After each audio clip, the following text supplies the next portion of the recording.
خوش اومدیم به یک ویدیوی دیگه. این ویدیوی مهاجرت دوباره و از عمدم دارم روی این تخت ریکوردش میکنم چون فکر کنم دقیق دارم نمیاد، ولی یه بخشایی از ولاگ قبلی که ولاگ مهاجرت رو همینجا گرفته بودم، ولی به هر حال تو همین اتاق بود. فکر کنم همینجا رو تخت بود، یادم نمیاد، برای اینکه این احتمال دادم حوصله نداشتم برم دوباره چک کنم راستش بخواین، برای اینکه این احتمال دادم اومدم اینجا ویدیو رو بگیرم. این ویدیوی غمگینیه، حداقل برای من و کسایی که خوان مهاجرت کنن یا با کسی که مهاجرت کرده در ارتباط بودن و هر چیزی. یکی از مزخرف‌ترین جاهای رفتن، اینطوری نور بهتره. یکی از مزخرف‌ترین جاهای رفتن، بخش‌های آماده شدن برای رفتن، دور از ناراحتی و جدایی و فلانش، آماده کردن وسایله. خب خوبیش اینه من وقتی ایران هستم مادر لطف میکنن و وسایل رو جمع میکنن برای من، کمک میکنن، لطف میکنن، یعنی کمک نمیکنن، تمام کار رو ایشون انجام میدن و بسیار ممنون و متشکرشون هستم. حالا ایرانی رو بخوام بیام قطعا خودم انجام میدم ولی خب اینجا دیگه آره دیگه میگم. حالا یه سری از خورده کاریا هست، چیزای ریزمیز که من باید جمع کنم، اصل کاری جمع شده و این یه کوچولو رو من گشادیم میاد. سلولای تحتانیم دچار انبساط شدن. این وسایل هستن، اونا نیستن اینا هستن.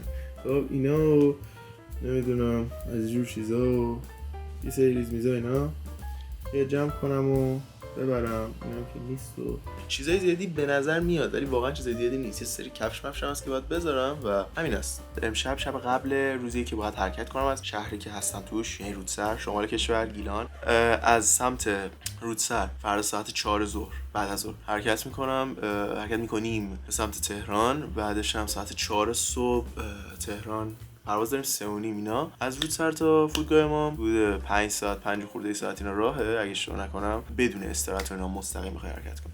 آره دیگه پدرم قرار در بیاد 14 15 ساعت تو راه هم، حالا شاید نه 14 15 ساعت جفت دادم، ولی خب از تهران میرم ترکیه چون پرواز مستقیم نیست به هلند. نگفتم دارم میرم هلند. آره من دارم میرم هلند، شهر انسخده به ترکیه. بعدش هم یه 2 ساعت اینا اونجا هستیم فرودگاه ترکیه. بعدش از ترکیه به آمستردام. و چقدر من تغییر کردم نسبت به ولاگ مهاجرت قبلیم، خدایی خیلی در و دافی هم واسه خودم ماشاءالله. نامصب.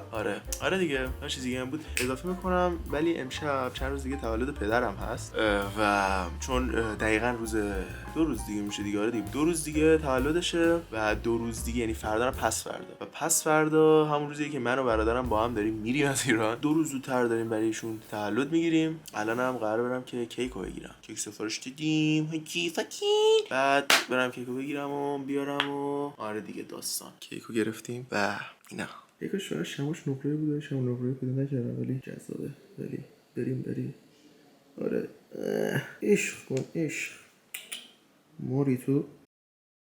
خب الان فردای دیروزه، یعنی فردای دیشبه، شب دیروز میشه دیشب دیگه. آره فردا دیشبه که ویدیو رو گرفتم و الان داریم حرکت میکنیم. چمدونا رو بردم پایین و اینا، یعنی بیشترشو که بقیه بردن، یکیشو من بردم. الان که دارم میرم تازه کم کم داره حس رفتنه بهم دست میده و حس جالبی نیست. قبلا 1000 بار گفتم بازم میگم آدم تو مهاجرت نکنه، تو غم اونی که مهاجرت داره میکنه نمیفهمه، فکر میکنه فقط خوشگذرونی و اینا، ولی نه واقعا نیست. قطعا خوبیای خودشو داره و قطعا خیلی بدیایی هم داره که ذهن بقیه خارجه. الان اتاق خالی شده، فقط کوله پشتینا موندن که باید ببرم و آره دیگه بریم که سفر رو داشته باشیم و اینکه یه سری کارهای جدیدی هم قراره بشه. در خودم مو قرار بلند کنم، حالا بعداً به جزئیات بهش میپردازیم.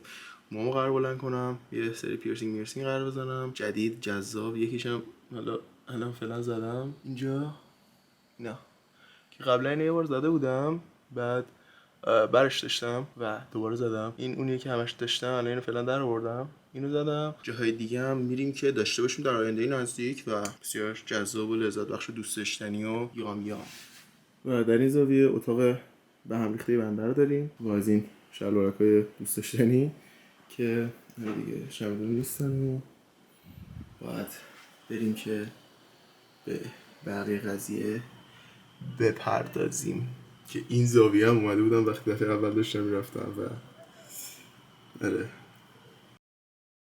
الان من رسیدم و الان هلند هستیم در خوابگاهی که باید باشم و اینکه من از طول سفر ویدیو نگرفتم چون که هم خیلی وسیله زیاد بود، علاوه بر وسیله خیلی یکم دنگ و فنگ و اینا داشتیم، هزینه بار و نمیدونم فلان و از این چیزا، هم تو فرودگاه هم کلا. البته دلیل اصلی همون وسیله زیادی بود که باید به خودم حمل می‌کردم و اول رفتیم آمستردام با برادر، رفتم خونه برادر، همونی که توی ولاگ قبلی توی که رفته بودم آمستردام، ولاگ قبلی که نه، ولاگی که قبلا گرفته بودم توی آمستردام بودم، تو اونجا هست. چقدر گنگ دارم حرف میزنم، همون جایی که توی اون ولاگی که رفته بودم آمستردام توی اون ویدیو هست. خیش رفتم اونجا، بعدش هم اومدم اینجا، یه روز اونجا موندیم، یه شب خوابیدم و بعد برادر بهم کمک کرد، قطار گرفتیم اومدیم تا اینجا. یه ساعت و 50 دقیقه اینا راه بود با قطار. کلا از این مهاجرت اونقدر ویدیو نگرفتم چون که قبلا عملا گرفته بودم و زیاد تفاوتی نداشت و بقیه جاها رو، هم اتاق و هم خود محوطه دانشگاه رو، همینجور چیزا رو بعدن نشون میدم. بقیه ولاگا قراره توی هلند باشه، حالا تا ببینیم چی میشه. و پیرسینگ هم چیز کردم، الان اینو زدم، اینم انداختم چون تو تیکای قبلی ویدیو فقط اینو انداخته بودم، فقط اون جونی که جدید زده بودم و چیز کرده بودم که البته اونو قبلا تر زده بودم و بعد یه مدت در آوردم و از این چیزا. هیچ وقت فکر نمی‌کردم دلم برای اتریش تنگ بشه، ولی خب تنگ شده. بعد اینکه اومدم اینجا قشنگ حس دلتنگی رو حس میکنم، اینکه میای و چه میدونم دوستایی که ایران داشتی، دوستایی که اونجا داشتی نیستن، یه سری روابط با افراد میسازی و دور میشی. خب سخته، این چیز سخته و من همش اینطوری هم که تا میخوام بیام نمیفهمم عمق فاجعه رو و عمق موضوع، نه فاجعه بهتر نگیم، عمق موضوع رو. و وقتی که میام کم کم حسش میکنم و میفهمم مثلا چی شده و اینا